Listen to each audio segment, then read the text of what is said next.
2023 সালের 7 অক্টোবর সীমান্ত নিরাপত্তা ভেদ করে তেল আবিবে হামলা চালায় ফিলিস্তিনি স্বাধীনতাকামী সশস্ত্র গোষ্ঠী হামাস।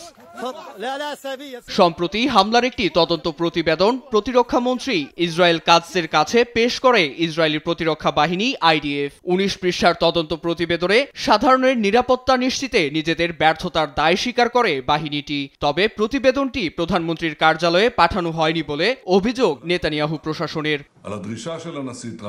প্রতিবেদনে আইডিএফ জানায় 2018 সালে অবৈধ সন্ত্রাসী সংগঠনের তকমা পায় হামাস। তবুও হুমকির তালিকায় ইরান ও হিজবুল্লাহর পরে দ্বিতীয় স্থানে রাখা হয় হামাসকে। শক্তি সঞ্চয় করে হামাস বড় পরিসরে হামলা চালাবে তা ভাবতেও পারেনি আইডিএফ।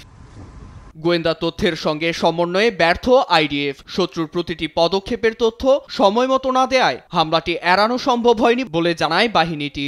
এতে গোয়েন্দা সংস্থার কার্যপদ্ধতিতে পরিবর্তন সহ সীমান্তে নজরদারি বাড়ানোর পরামর্শ তাদের।